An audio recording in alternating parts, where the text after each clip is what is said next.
And we're live at The Writer's Life from my kitchen, what they call a cucina over here. I only remember that because it sounds like kitchen, sort of. Raining out again. That's what it does here. Sunny 1 minute, rain in the next. I hope you all had a great Thanksgiving, that you ate a lot of food. When I get home, I'll make a little Thanksgiving. I love stovetop stuffing. Who doesn't, right? It's like pouring salt down your throat. Anyway, listen, subscribe if you haven't already. Punch the like button. Hit the bell for notifications so that you don't miss out on one exciting video and how exciting these are. So yesterday, like, YouTube was really fucked up. It was like it wouldn't let me do comments. It took forever to go live. I had to erase it and start all over again, and it was all whacked out. I don't know why that was. Maybe because it was Thanksgiving. I don't know. Are all of you out shopping today? Because Christmas is a month away. Getting your deals? I don't shop. I just give money. I just give away money. I don't have any ladies to buy for. I mean, other than my mother, I'll buy her like a plant or something like that. She's got everything, right? So it's easy for me. All the kids get money. Easy peasy lemon squeezy, right? All right. So speaking of shopping, all you authors out there, or would-be authors, there's a lot going on in online shopping land and social media and things like that, and people are being laid off like crazy. We've been in a recession for like 2 months, maybe 3 months, and even though the government won't admit it, and the reason they wouldn't admit it, at least up until the midterm elections, is because employment held strong.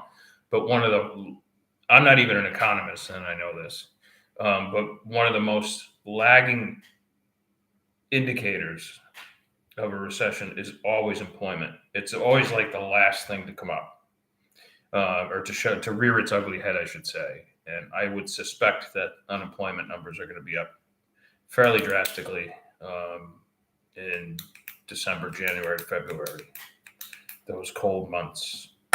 And Amazon's laying a ton of people off.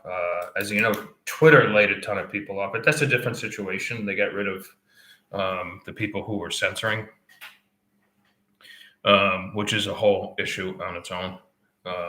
And I'm glad for it, even though I don't use Twitter. I mean, I use Twitter to post things, but I don't read anything on Twitter. I don't read anything on any.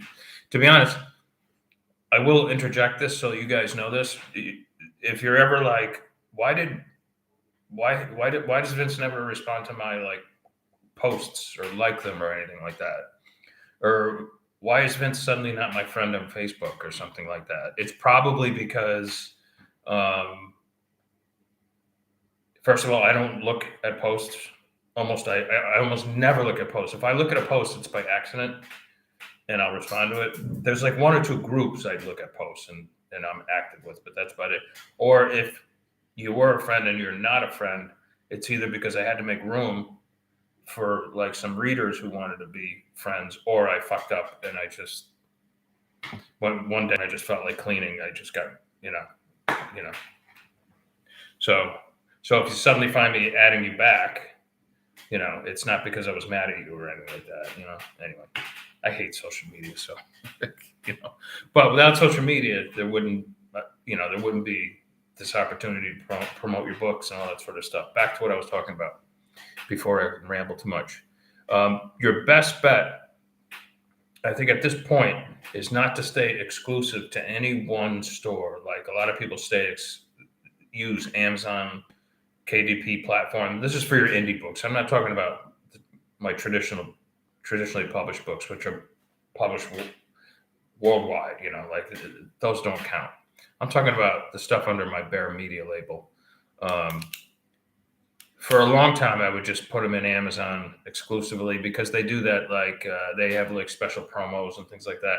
And to be frank, it's just easier, And I'm lazy. I'd rather be writing, right? So it's just easier. Just throw it in Amazon and but I wouldn't do that anymore. I would start moving your books to Draft to Digital, Publish Drive, and whatever other platforms are out there that you're interested in.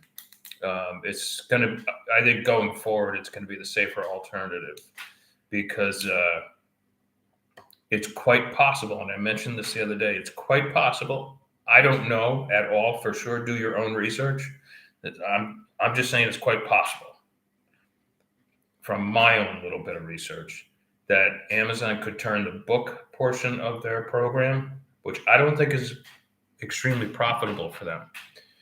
It could be that they turn that program into all of it into just a subscription only platform. In other words, they would get rid of a la carte sales.